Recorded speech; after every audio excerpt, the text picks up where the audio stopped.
Sawadee and welcome to another episode here for the Fungal Pod, Mindful Media and Communication. And again, of course, you saw the title, you know what's happening. We're talking about the man, the myth, the legend. Okay, maybe it's a bit exaggerated, but we're talking about Elon Musk. He had to be subject of the podcast at one point, right? So yeah, it's about time we're talking about Elon right now. So you see the title, right? Elon Musk, visionary, manipulator, somewhere in between. Well, let's figure it out. And I'm not going to try to, dive into Elon's personal life. It's not a gossip podcast here that would get more clicks though, probably. I'm just going to look at it from like a media point of view. How is Elon Musk using the media? How is he portrayed in the media? And so on. Okay, because that's what we do here in Mindful Media and Communication, right? So we're trying to peer behind the curtain a little bit of Elon Musk, okay? And I think we can agree that Elon is probably a very polarizing figure, right? Who elicits very, very, very strong opinions across the spectrum, depending where you stand, right? Either you love him or you hate him, probably. And while he's quite eccentric at times, right? And of course, super mega billionaire, richest man in the world. And lots of fans, they laud him as this visionary, but then the critics, they deride him as a dangerous megalomaniac. Oh my God, you can't trust him. The truth, as it always is, probably lies somewhere in the gray zone of nuance, right? And yes, I know nuance is nothing that people on the internet like, because we like black or white, team A or B, red or blue, right? We don't like nuance, but as always in life, nuance matters probably. And if you're examining Elon's brilliance, because there is some brilliance, especially when it comes to engineering, and when we combine this with I thought about it, and I'm gonna call it unprecedented savvy use of media, because while it looks like he's just tweeting his heart out, he knows what he's doing. He knows how to use the media, how to get people riled up, and he knows how to communicate, even though sometimes it doesn't look like it. Yeah. And if you look at why he does what he does, we might be able to understand the man behind the myth. Should we call it myth? A little bit better. Okay. So let's aim for an honest deconstruction rather over knee-jerk reactions. Okay, all right. It must be the longest disclaimer I had in any of my podcasts. So let's try to decode Elon's very carefully crafted public image. Okay, so first, let's really examine Elon's, and yeah, I'm saying it, uncanny ability to deliberately, and I think it's very deliberate, craft his larger-than-life public persona, right? Because you say Elon Musk, you're oh, they're super villain, but you have this extreme reaction to it. He cultivated this image as the cool, the meme-savvy billionaire, right? Dogecoin here and there, who just casually smokes weed with Joe Rogan, for example. He dates celebrities. He names his rockets after Adventure Time characters and so on, right? And they're in the shape of you know what. So that's all on purpose, obviously, right? So he's not doing this by accident. So everything Elon Musk does is on purpose. And I'm not saying it's a bad thing. I'm just saying, hey, he's smart when it comes to that, right? The super relaxed, informal persona seems very approachable, very down to earth. Hey, I could hang with this guy, right? Even when his net worth ballooned through the roof, right? It ballooned so outside the roof, it ballooned all the way up in the hundreds of billions of dollars, right? It wins press attention and obviously investments. So that's a very smart thing that he did. And the thing is, though, that this cool, likable image also draws scrutiny from critics, of course, who see it as a distraction from valid critiques about his management tactics at companies such as Tesla, for example, when he had to lay off people and he's just yeah, you're gone. When people critique his management style, right? So the question is, and of course, who's the real Elon Musk behind it? CGI magic? Is it the genius billionaire, the master manipulator? And like I said in the intro, of course, the truth is nuanced. It's somewhere in between, right? But the extent of his media savviness cannot be understated. Because clearly he's very, very good at framing how we think and talk about him. And that, from a media point of view, right, I'm someone who does research on all those media things. I kind of have to applaud him for it. Like he's doing that pretty well. So I don't know if he took media classes or if he has like good advisors or if he read lots of books on that, but not bad. And well, when we dive a little bit deeper, right? We can see that he kind of like I wrote it down in my notes, like Elon crowdfunded, so to speak, a revolution through rhetoric and hype. And I'm going to explain what I mean, okay? So that's one example of his brilliance using communication marketing. It was early on with Tesla, okay? He needed to crowdfund like this, how do we call it? Nascent electric vehicle company. Is that a nice thing to say? Because to make sure, or to make it clear, I'm not hating on Elon, I'm not hating on Tesla or anything. How could you hate on the richest man on the planet, right? So he clearly does things right, obviously. So I want to be clear about that. Also not fanboying, just trying to explain. Okay, I don't have a Tesla. I'm not using Starlink or anything, so not fanboying here. So when he started, right, he pitched this inspiring vision, like make sustainable transportation aspirational to shift society away from fossil fuels, right? That's what was the idea that he was selling. So his rhetoric tapped very much into like what people were hoping for and the values that people had and wanted to push forward, right? We don't want to be reliant on fossil fuels. We know they're running out at some point. So yeah, and it's good for the environment. That's not a podcast to talk about this, right? But batteries and so on. But generally speaking, right? So that was what the vision was selling us, okay? And yeah, that aligns with, and now you're gonna, like the Elon fanboy's gonna jump at me, that aligns with propaganda techniques. Let me explain. Like appealing to emotion rather than reason. Before you jump on me, right? So I'm recording, if you're watching it, thank you, hey. I'm recording this on an iPhone, as you can see from the quality. So I do own Apple products, right? But it's exactly what Apple does too. Appealing rather to emotion rather than to reason and fact. So why do we spend so much money buying iPhones, Apple Macs? And I have a Mac here in the back too. So not hating. So, but why do we do that? It works smoothly. It's nice, yes. But come on, they're selling this like it's all smooth, one environment, very, very, very well. Okay, so same thing with Tesla, appealing to emotion rather than reason. Lots of products that are very expensive do that. Okay, they don't appeal to your reason, and they're not saying like, hey, if you buy this for that much money, you have those advantages. No, because they know if you spend lots of money, emotion is necessary. Okay, so.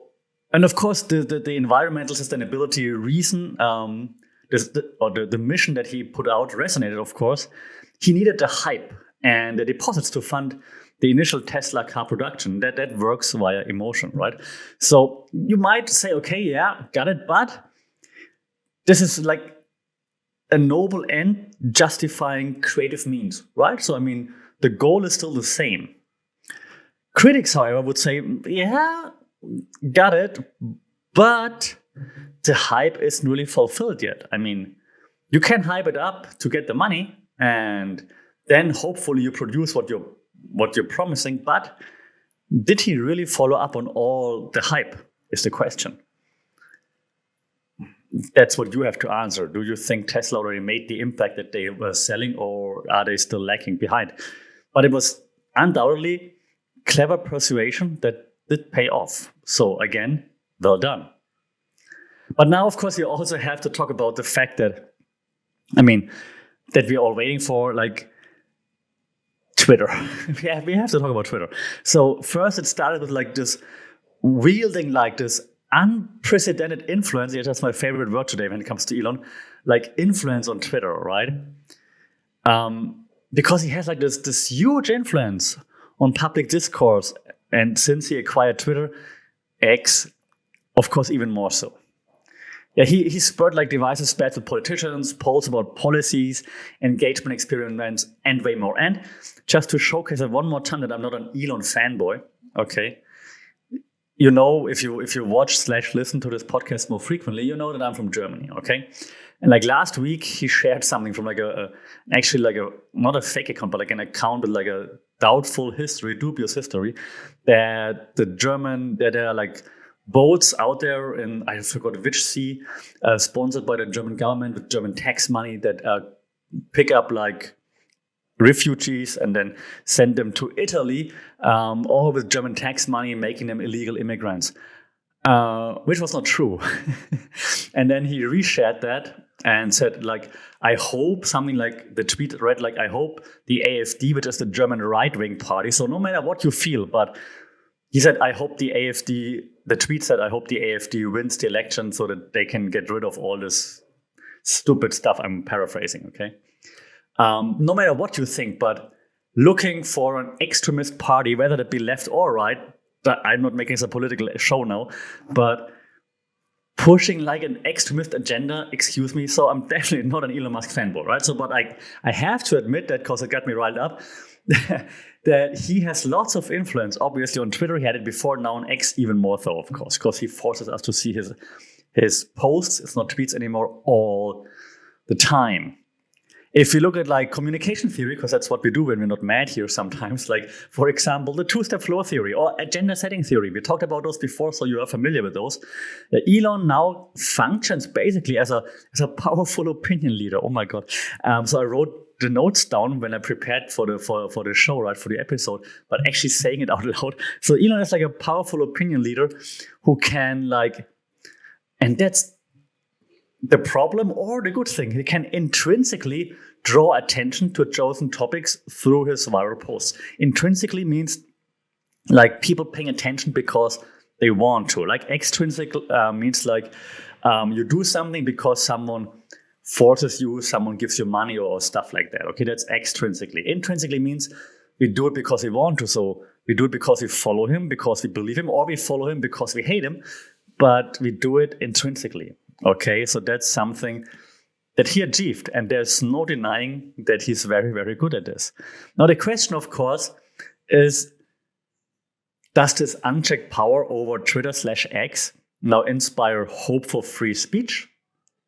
Because, well, he says what he wants, so we can say what we want. Or are you getting more uneasy because lots of discourse is controlled by that guy?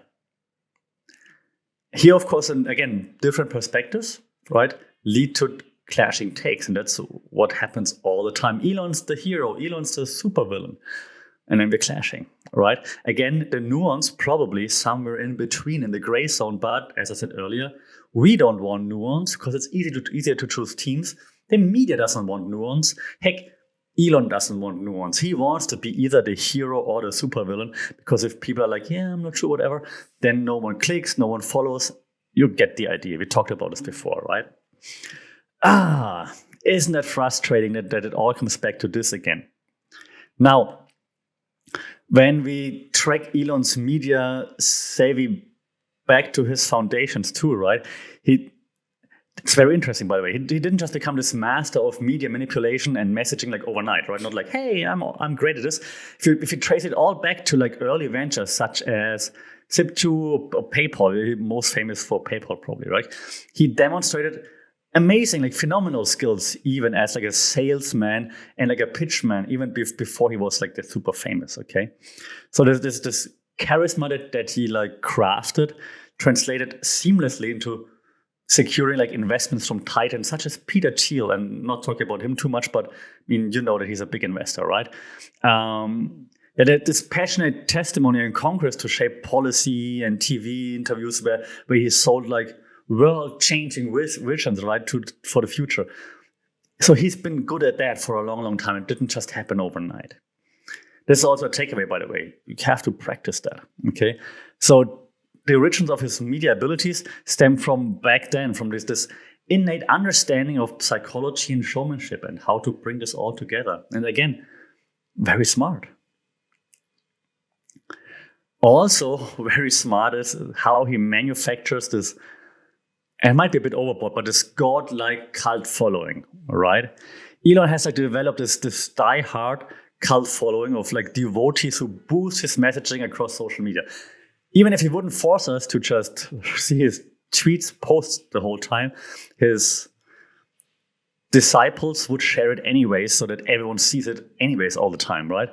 This aligns very much with a theory I talked about a few times already, the parasocial relationship theory, right? Where fans form a strong one-sided, and that is very important. If you're an Elon fanboy, a fanboy of whatever, of Lisa from Blackpink, because I'm here in Asia and Lisa is right now here in Thailand, not in trouble, but paradise, here's some rumbling. But you have like this one-sided relationship. You think everything that person does is awesome. That person doesn't even know you. They don't know that you exist. That's a one-sided relationship. That's parasocial. You think you know everything about them because you read so much about them, you see them all the time, but they don't know that you exist. Isn't that sad? Yes, it is. But like he has this cult following him, and that's very smart. It's very good, and lots of celebrities have that, of course, right? So true believers, obviously, they passionately defend Elon on Twitter. They amplify his perspective. They feel like an intimate connection. So Elon, again, doesn't know that they exist. So this army of supporters obviously contribute to his influence.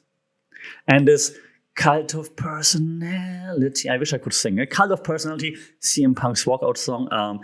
This cult of personality raises red flags for critics, of course, right? I mean, if you see someone having such a cult diehard following, you're like, hey, whoa, wait a second. Why? What's happening? Okay.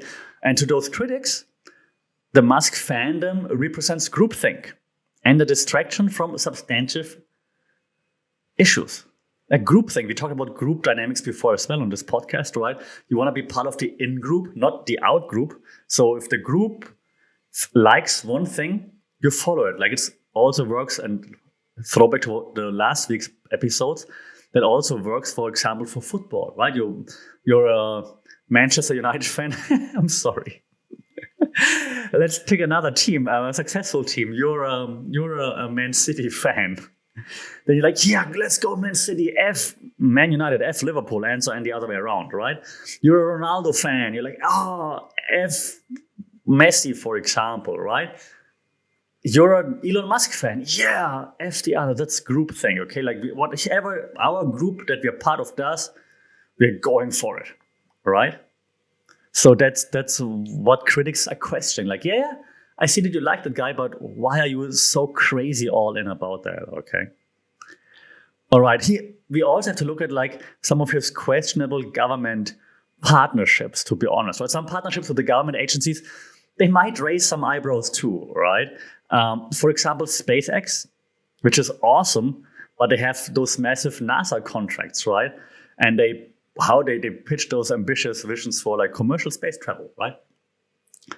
But which is cool, but those close collaborations between government and Elon, there might be some potential conflicts of interest because the missions blur a little bit, right? Does he now have too much influence on government? Same with like Starlink and the Ukraine. You remember that, right? I'm not going to go into that anymore. If you're curious, Google ChatGPT, Starlink, and Ukraine, then you will see what happened there.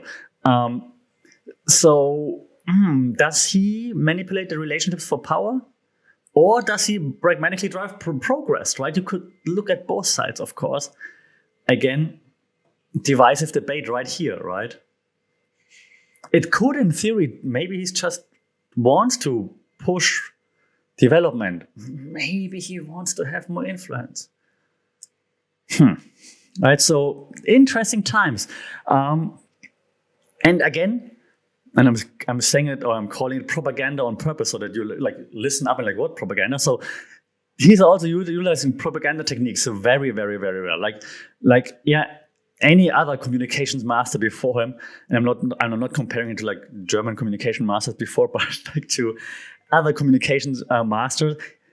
Elon employs like various propaganda techniques, right? To like maybe even editorialize like situations to his advantage. For example, his complaints about like the woke mind virus at Twitter appeal to like fear, for example. And again, I'm not saying it's not true, and I'm not against it. Like I also critique wokeness, political correctness quite a lot. So just saying, he uses some typical propaganda technique to get more eyes on it.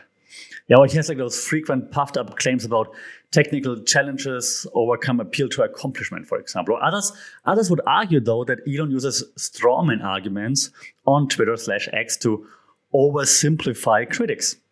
Yeah, the methods he applies to control narratives are very deep. And again, before you jump on me, Elon fanboys, I'm not saying it's not true what he says. I'm just saying he has different methods, different communication methods that he uses in a very, very smart way. Okay?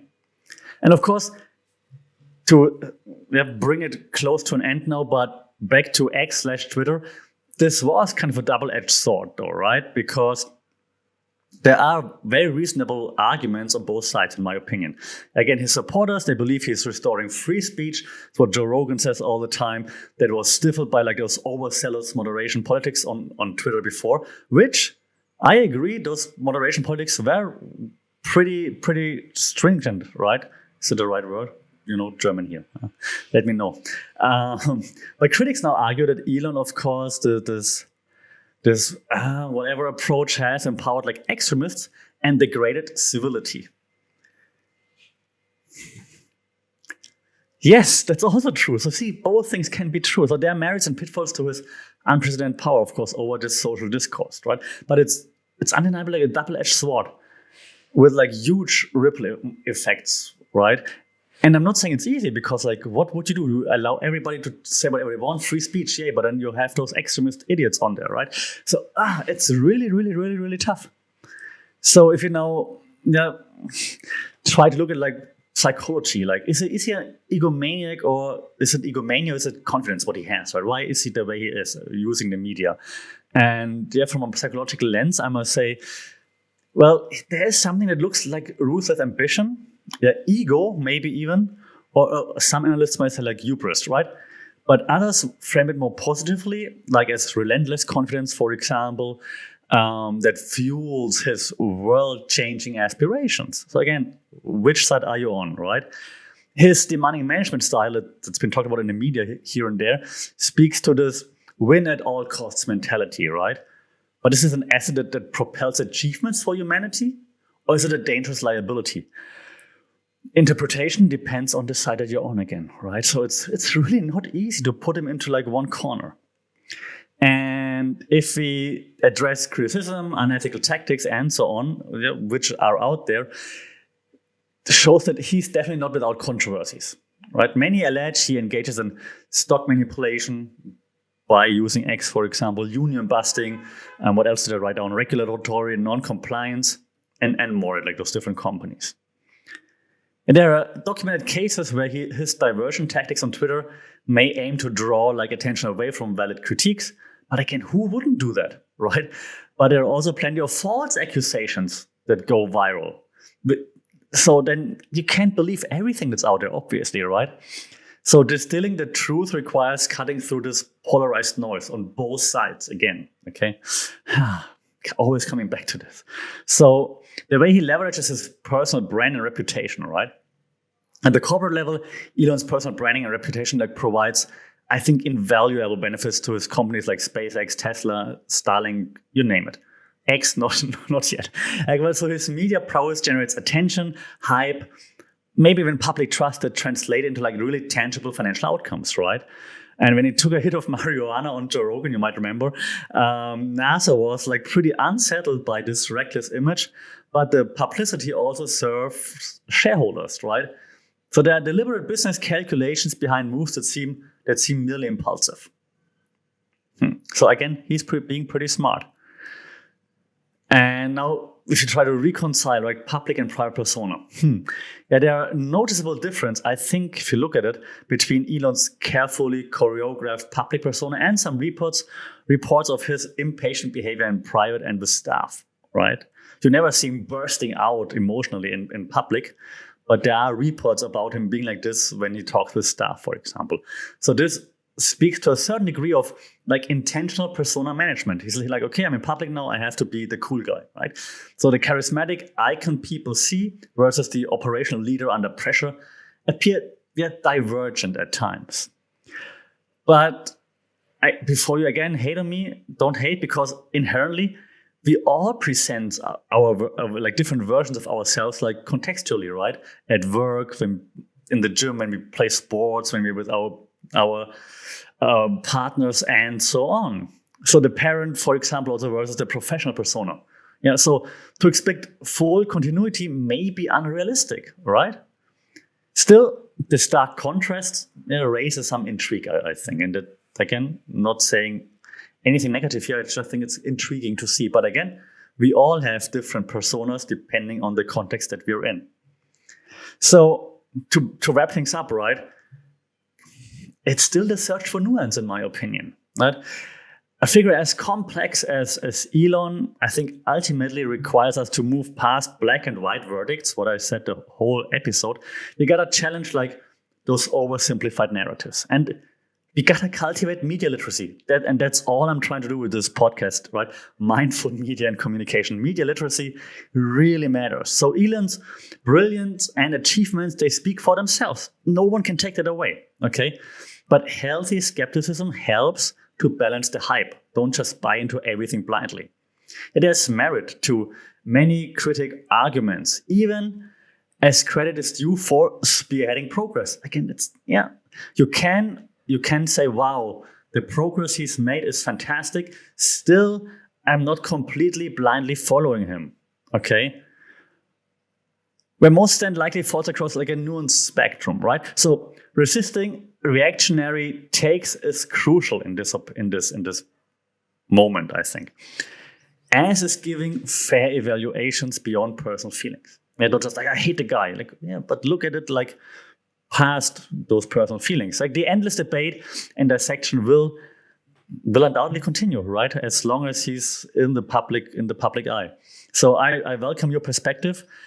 Let me know what you think about Elon. Are you an Elon fanboy? Are you a hater? Are you somewhere in between? What's your takeaway on Elon? Should we trust him? Shouldn't we trust him? Are you still on X? Let me know. I hope this episode was somewhat interesting to you, gave you some ideas on how to look at the whole persona, the public persona, the way he uses media, because I still think it's very, very interesting. As always, like, share, subscribe, share it with people that like Elon, that hate Elon. Leave a review. It would be awesome to hear what you think. And maybe we can have like a bigger discussion on this whole topic. Until then, as always, stay media literate. Take care, stay safe, and we talk soon. Sawadee Krap.